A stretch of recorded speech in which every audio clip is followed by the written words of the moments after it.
வணக்கம் மக்களே, welcome to BYN movie review Tamil சொந்தோட நம்ம எந்த மூவியோட ரிவ்யூ பற்றி பார்க்க போறோம்னா பவன் கல்யாண், பாபி தியோல், நிதி அகர்வால், சத்யராஜ் இந்த மாதிரி பலவேறு நடிப்பில் வெளியாகி இருக்கிற ஹர ஹர வீரமல்ல மூவியோட ரிவ்யூ தான் ஃப்ரெண்ட்ஸ் பார்க்க போகிறோம். இந்த படத்தில் வந்து பார்த்தீங்கன்னா பவன் கல்யாண் வந்து பார்த்தீங்கன்னா ஒரு திருடன். இந்த கதைகளை வந்து பார்த்தீங்கன்னா முகலாய காலத்தில் வந்து பார்த்தீங்கன்னா நடக்கிற மாதிரி இந்த படத்தோட டீம் வந்து பார்த்தீங்கன்னா செட் பண்ணியிருக்காங்க.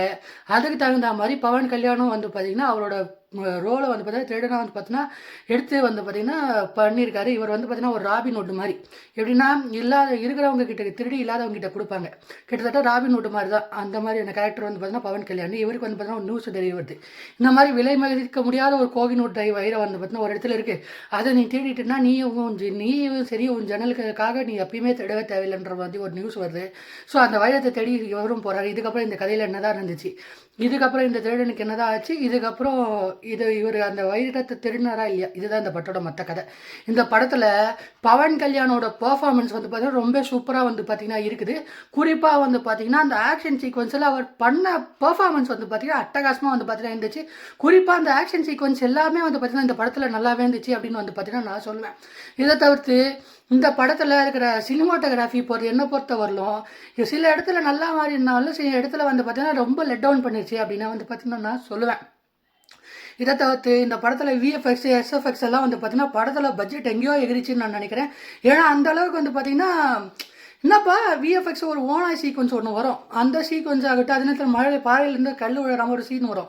அதெல்லாம் வந்து பார்த்தீங்கன்னா விஎஃப்எக்ஸ் வந்து ரொம்ப வந்து பார்த்தீங்கன்னா மட்டமாக வந்து பார்த்தீங்கன்னா இருந்துச்சு. இதுக்கு அருமையே பரவாயில்லன்ற மாதிரி ஒரு ஃபீல் வந்து பார்த்தீங்கன்னா எனக்கு கொடுத்துச்சு. ஸோ இதை தவிர்த்து இந்த படத்தில் நிதி அகர்வால் அவங்க கொடுத்த ரோலை வந்து பார்த்தீங்கன்னா ஏதோ பண்ணியிருக்காங்க அப்படின்னா வந்து பார்த்தீங்கன்னா நான் சொல்லுவேன். அது மட்டும் இல்லாமல் இந்த படத்தில் மற்ற கேரக்டர்ஸ் ஆகட்டும், இதில் நாசர் ஆகட்டும், சத்யராஜ் ஆகட்டும், அது மட்டும் இல்லாமல் ரெண்டு ஸ்டெப்புக்காக வந்து பார்த்தீங்கன்னா ரெடின் கிங்ஸ்லே வந்து பார்த்தீங்கன்னா உள்ள வராரு.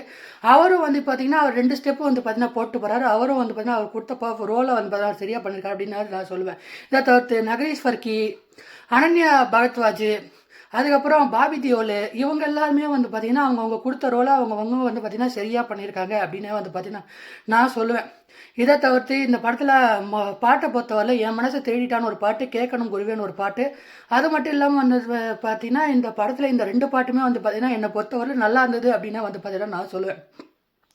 இதை படத்தை தவிர்த்துட்டு இந்த படத்தில் ஃபர்ஸ்ட் ஹாஃப் வந்து பார்த்தீங்கன்னா என்னை பொறுத்தவரையிலும் எவ்வளோ அழகாக வந்து பார்த்தீங்கன்னா ஃபர்ஸ்ட் ஹாஃப் இருந்துச்சோ, செகண்ட் ஹாஃப் வந்து பார்த்தீங்கன்னா ஒன்றுமே இருக்காது. எப்பா என்னப்பா கதை பாட்டுன்னு அது பாட்டுன்னு போயிட்டு இருக்கு, நம்ம பாட்டு நிறையா போயிட்டுருக்கோம் அப்படின்ற மாதிரி ஒரு ஃபீல் வந்து பார்த்தீங்கன்னா எனக்கு இந்த படம் வந்து பார்த்தீங்கன்னா கொடுத்துச்சு.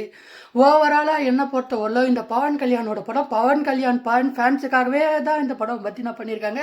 மற்றவங்களுக்காக வந்து பார்த்தீங்கன்னா இந்த படம் பண்ணலை அப்படின்றே வந்து பார்த்தீங்கன்னா நான் சொல்வேன். இந்த படம் பவன் கல்யாண் ஃபேன்ஸுக்கான படம். பவன் கல்யாண் ஃபேன்ஸ் மட்டும்தான் இந்த படத்தை வந்து பார்த்தீங்கன்னா ரொம்ப ரசித்து வந்து பார்த்தீங்கன்னா பார்ப்பாங்க. அதுவும் செகண்ட் ஹாஃப்லலாம் நிறைய பேருக்கு வந்து பார்த்தீங்கன்னா ரொம்ப போர் அடிச்சிடும். அந்த மாதிரி தான் இந்த டீம் வந்து பார்த்தீங்கன்னா அந்த கதையை வந்து பார்த்தீங்கன்னா சொதப்பிட்டாங்க அப்படின்னா பார்த்தீங்கன்னா நான் சொல்வேன். இந்த படத்துக்கு நான் 4க்கு 3.5 ஸ்டார் ரேட்டிங் தரேன். என்னை பொறுத்தவரை ஒரு ஆவரேஜான வாட்ச் தான் இந்த மூவி. இந்த ரிவ்யூ பிடிச்சிருந்தா மறக்காமல் லைக் பண்ணி, ஷேர் பண்ணி, சப்ஸ்கிரைப் பண்ணி நெக்ஸ்ட் வீடியோவில் பார்க்கலாம்.